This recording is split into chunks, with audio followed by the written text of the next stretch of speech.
Salmo 124 Traductor, Balbino Martín Pérez, Osa, Invocación del Auxilio Divino sobre Israel, Sermón al Pueblo 1, v.1-2. Este salmo, que pertenece al número de los cánticos graduales, de cuyo título ya hemos hablado en otras circunstancias muchas cosas, y que no quiero repetir, no sea que os canse, más bien que os instruya, nos enseña a nosotros, que subimos y elevamos nuestras almas al Señor, Dios nuestro, con el afecto de la caridad y de la piedad, a no poner la atención en los hombres, que prosperan en el siglo con la falsa, engreída y por completo engañosa felicidad, en donde solo fomentan la soberbia y se hiela el corazón con relación a Dios y se endurece, oponiéndose a la lluvia de su gracia para no dar fruto. Presumiendo de la abundancia de todas las cosas que parecen necesarias a esta vida, y más que necesarias, se engríen, y, siendo hombres inferiores por su iniquidad a todos los restantes, se creen superiores por la soberbia a todos los demás. Y ojalá que a lo sumo se tuviesen como los restantes hombres. Sin embargo, algunas veces, mirando y atendiendo demasiado a estos, aquellos que adoran a Dios vacilan y se turban como si su recompensa hubiera perecido, por adorar a Dios, cuando se ven en medio de trabajos, de indigencias, de calamidades, de enfermedades, de dolores, de alguna necesidad, y ven a otros repletos de salud corporal, de bienes temporales, que gozan de la incolumidad de los suyos y brillan con el esplendor de los bienes, y precisamente aquellos que no solo no adoran a Dios, sino que se oponen a todos los hombres. Atendiendo, pues, a estos, vacilan y dicen dentro de sí lo que claramente se escribió en otro salmo. ¿Cómo lo supo Dios? ¿Hay conocimiento en el Altísimo? He aquí que los mismos pecadores y los ricos del mundo consiguieron riquezas. Y prosigue.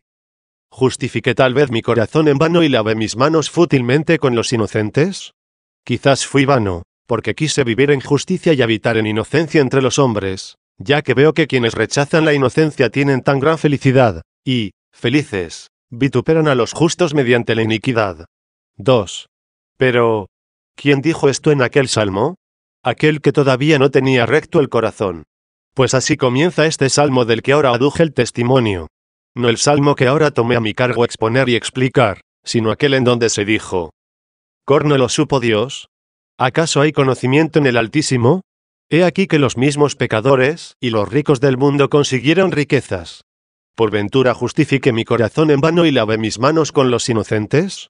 Este salmo, pues, en donde veis que peligra el alma, en donde observáis que vacilan los pies, comienza así: Cuán bueno es el Dios de Israel para los rectos de corazón. Pero mis pies por poco no se conmovieron, por poco no resbalaron mis pasos. ¿Por qué? Porque envidié a los pecadores viendo la paz de los perversos. 1. Luego por esto declaró que el haberse conmovido sus pies, y el haber casi resbalado sus pasos, apartándose de Dios, lo cual le conducía a la ruina, se debió a que, mirando y fijando la atención en la felicidad de los pecadores, vio que tenían paz y el trabajo. Sin embargo, narró esto después de haber pasado esta tentación. Cuando, ya enderezado el corazón, se unió a Dios, narró sus peligros pasados. Luego bueno es el Dios de Israel. ¿Para quién es? Para los rectos de corazón. ¿Quiénes son los rectos de corazón? Los que no ultrajan a Dios. ¿Quiénes son los rectos de corazón? Los que enderezan su voluntad a la voluntad de Dios y no pretenden inclinar la voluntad de Dios a la suya. Conciso es el mandato, que el hombre enderece su corazón. ¿Quieres tener recto el corazón? Haz lo que Dios quiere. No quieras que Dios haga lo que tú quieres. Luego son depravados de corazón, es decir, no tienen recto el corazón, los que, poniendo paño al púlpito, dictaminan cómo debió obrar Dios, no alabando lo que hizo, sino censurándolo. ¿Quieren corregirle? Les parece poco no querer ser corregidos por él, y por eso dicen: Dios no debió hacer pobres. Únicamente debieran existir los ricos. Solo debieran vivir estos. ¿Por qué fue hecho el pobre? ¿Para qué vive? De este modo vitupera a Dios pobre.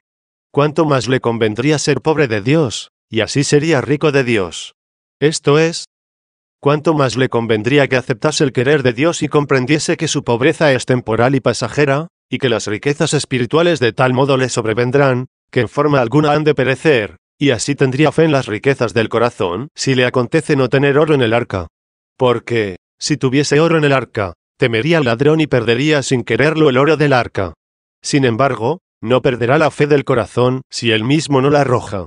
Al instante puede respondérsele: carísimo, Dios hizo al pobre para probar al hombre, e hizo al rico para probarle a él por el pobre, y todas las cosas que hizo Dios, las hizo bien.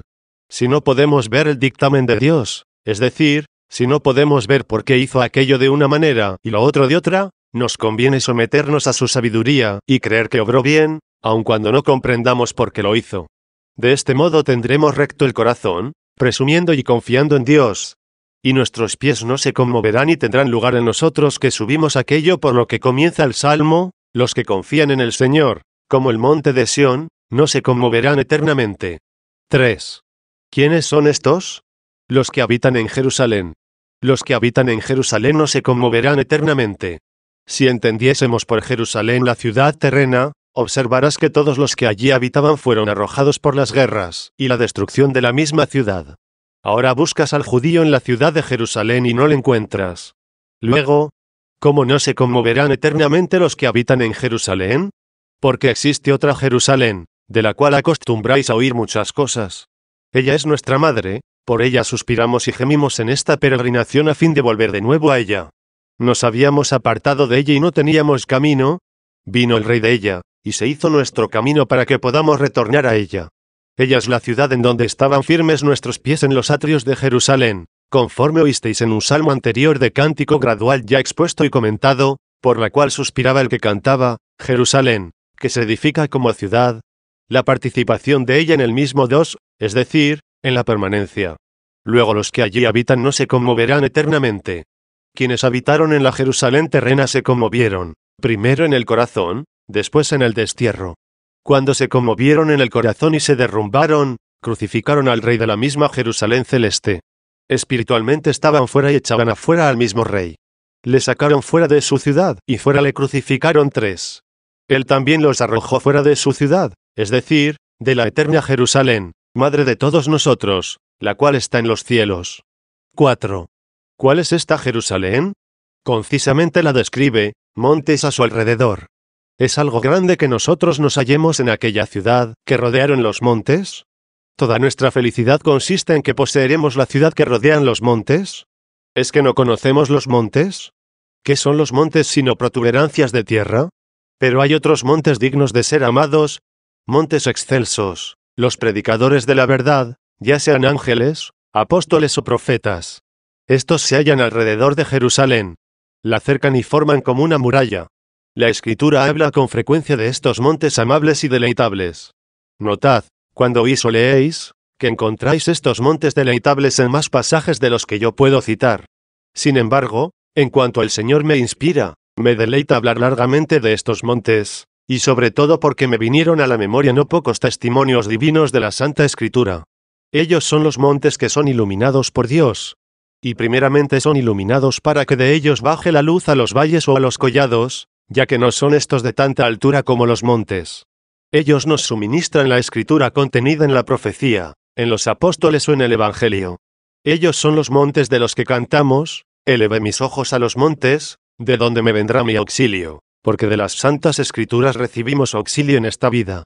Pero como estos montes no se protegen a sí mismos ni nos consuelan por sí mismos, no debemos colocar en ellos la esperanza, para que no seamos maldecidos por haber puesto en el hombre la esperanza. 4.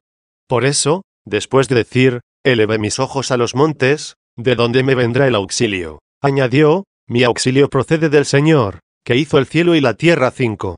Ellos son los montes, de los que también dice, reciban los montes la paz para su pueblo, y los collados la justicia. 6. Los montes son las grandes alturas, los collados, las pequeñas. Los montes ven, los collados creen. Los que ven recibieron la paz y la ofrecieron a los que creen. Los que creen reciben la justicia, porque el justo vive de la fe. 7. Los ángeles, los enviados, ven, anuncian lo que ven, y nosotros creemos.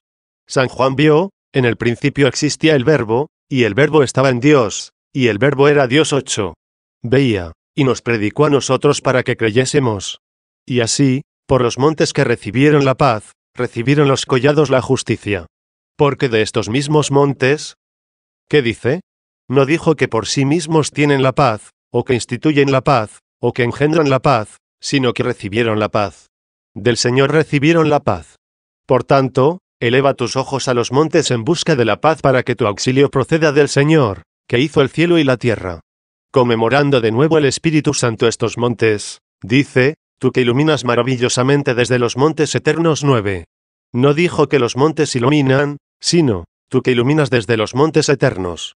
Predicando el Evangelio por estos montes, que quisiste fuesen eternos iluminas tú, no los montes. Luego estos montes se hallan alrededor de Jerusalén. 5. Para que sepáis cuáles son los montes que la rodean, en donde menciona la Escritura los buenos montes, muy rara y difícilmente, o quizás jamás, pasa por alto nombrar al Señor, o le da a entender al mismo tiempo, para que no se ponga la esperanza en los montes. Aquí tenéis muchos testimonios que recuerdo, elevé mis ojos a los montes, de donde me vendrá el auxilio. Y para que no te quedes en ellos, añade, mi auxilio procede del Señor, que hizo el cielo y la tierra. También se dice, reciban los montes la paz para su pueblo. Al escribir reciban, declara que hay una fuente de paz, de donde ellos la reciben. Asimismo se consigna que iluminas desde los montes. Pero añadió, tú, pues dijo, tú que iluminas maravillosamente desde los montes eternos. Igualmente, al decir en este sitio los montes la rodean, para que tú no te quedases en los montes, añadió a continuación, y el Señor rodea a su pueblo, a fin de que tu esperanza no se afianzase en los montes, sino en aquel que ilumina los montes. Pues como él habita en los montes, es decir, en los santos, él rodea a su pueblo y él amuralló a su gente con la fortaleza espiritual para que no se conmoviese eternamente. Por el contrario, cuando habla la Escritura de los montes malos, no añade Señor. Estos montes os he dicho muchas veces, que simbolizan ciertas almas grandes, pero malas. Pues no penséis, hermanos, que pudieron hacerse herejes por algunas almas apocadas. Solamente hicieron herejes hombres grandes, pero en tanto fueron grandes en cuanto que fueron malos montes. Pues no eran tales montes que pudieran recibir la paz para que los collados recibiesen la justicia, sino que ellos recibieron la discordia de parte de su padre el diablo. Eran ciertamente montes, pero guárdate de dirigirte a ellos. Pues vendrán hombres y te dirán, grande fue aquel varón, excelso aquel hombre. Qué grande fue Donato, Maximiano, Fotino, Arrio. A todos estos llamé montes, pero naufragantes. ¿Veis que emana de ellos alguna luce, cita de palabra y de ellos se inflama algún fueguecillo momentáneo? Si navegáis sobre el leño y se echa encima la noche, es decir, la oscuridad de esta vida, no os engañen.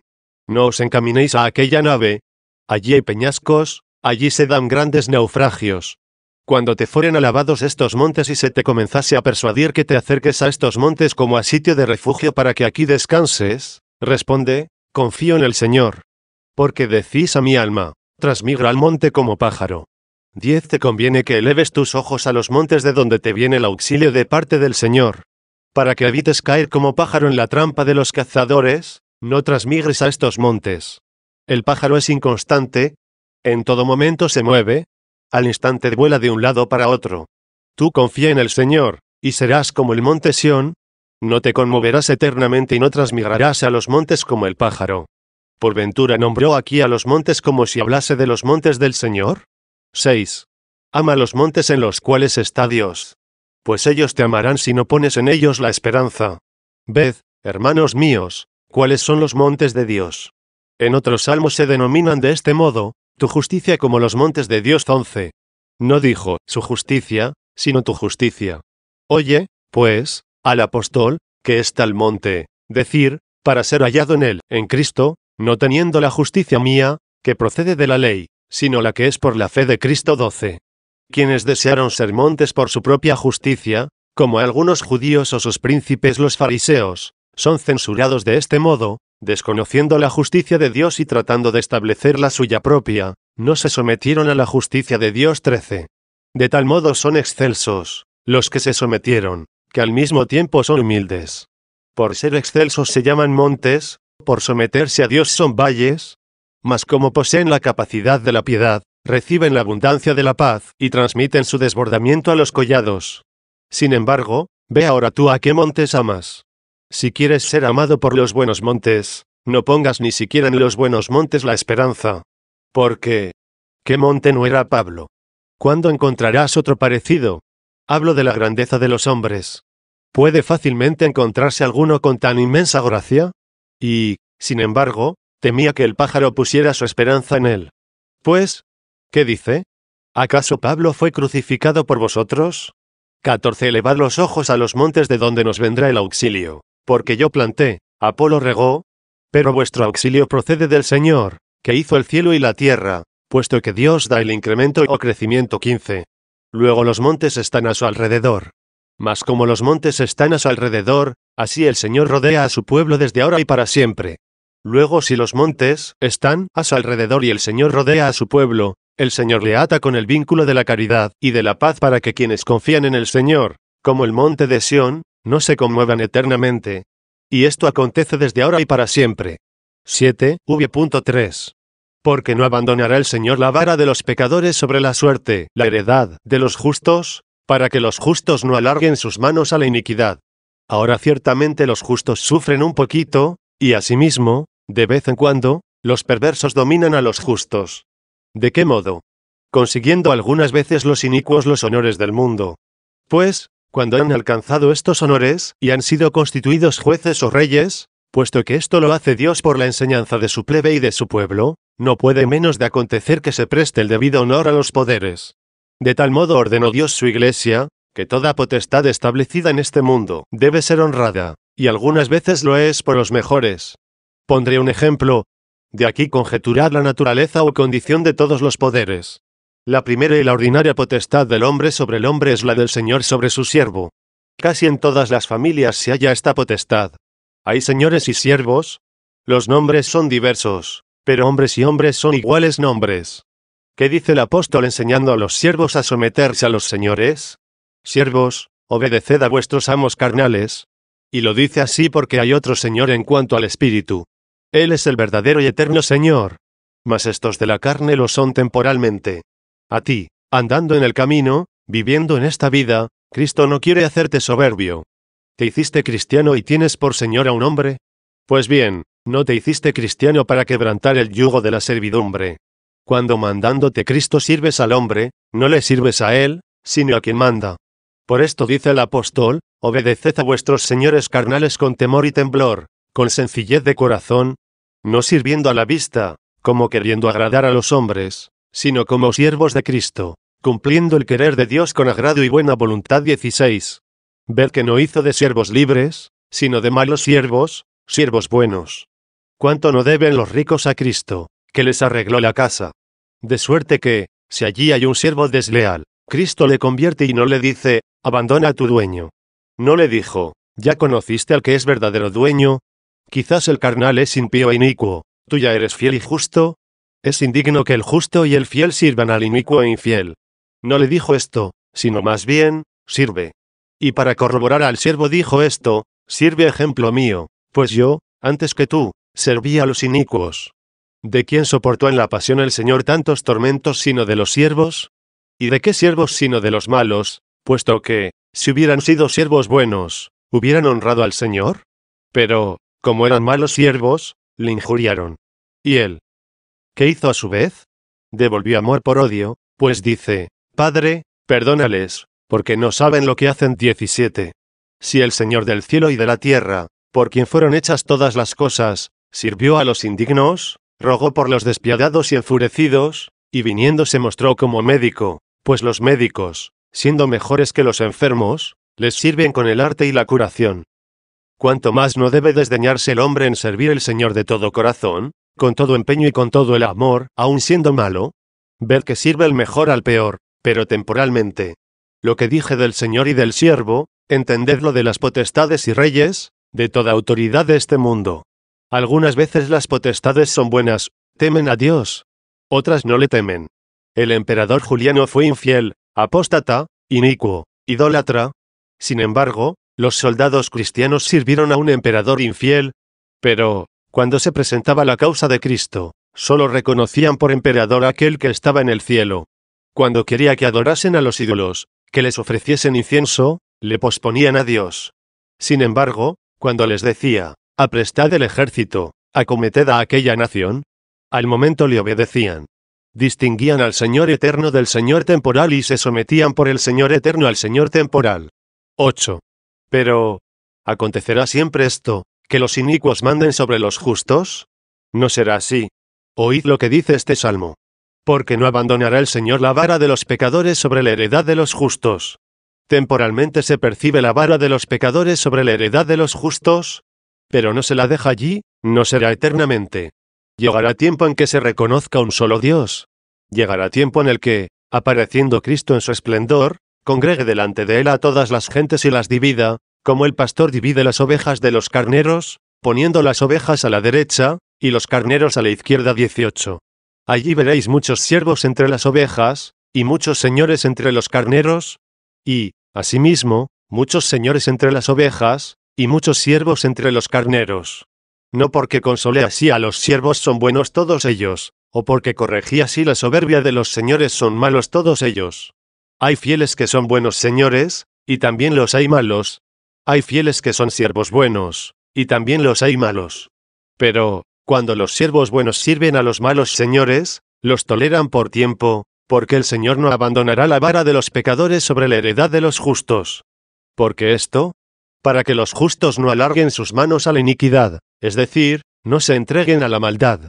Por tanto, soporten los justos temporalmente a los inicuos dominadores y entiendan que esto no es eterno, y, por lo mismo, se preparen para poseer la heredad sempiterna. ¿Qué heredad? Aquella en la que se destruirá toda potestad y potentado para que Dios esté en todas las cosas. 19.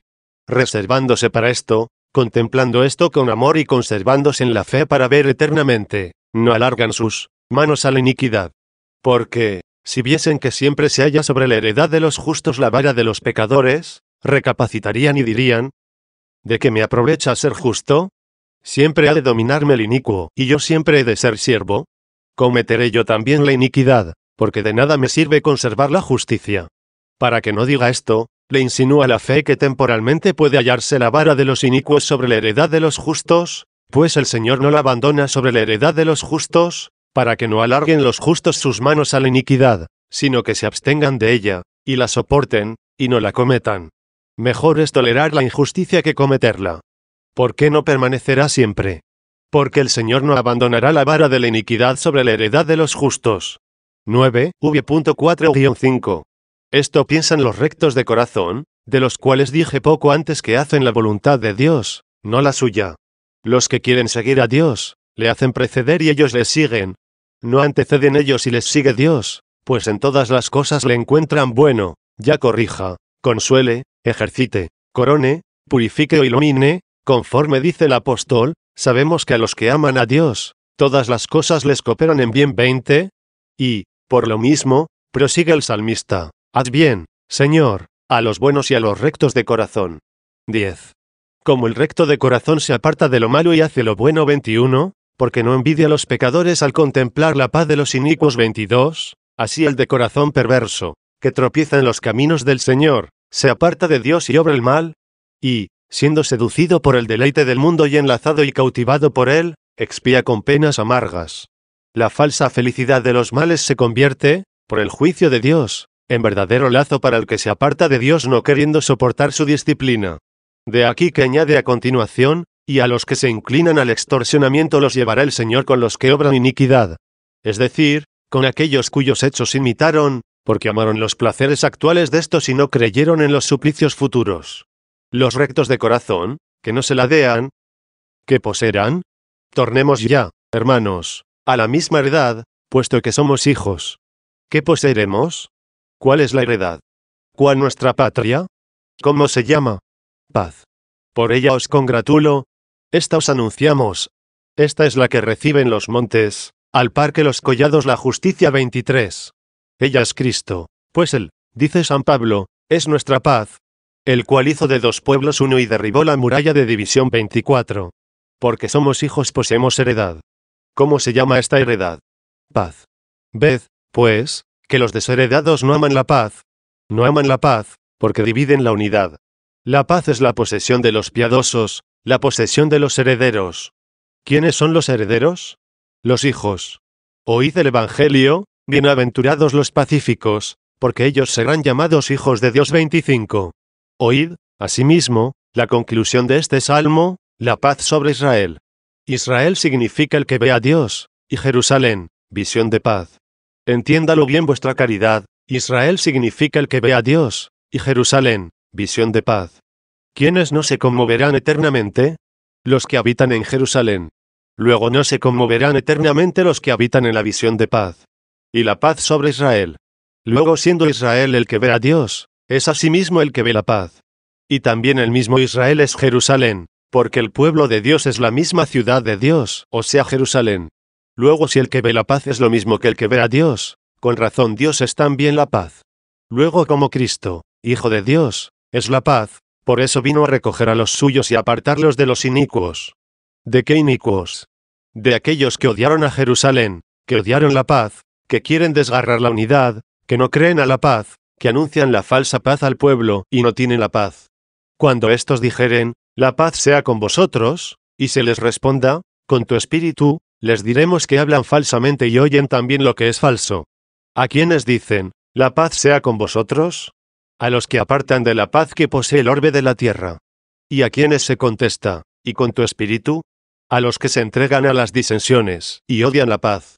Si hubiese paz en su espíritu, ¿por ventura no amarían la unidad y abandonarían la discordia? Luego anunciando lo falso, oyen lo falso. Nosotros anunciemos lo verdadero y hagamos la verdad. Seamos Israel y abracemos la paz, porque Jerusalén es visión de paz, y nosotros somos Israel, y la paz está sobre Israel.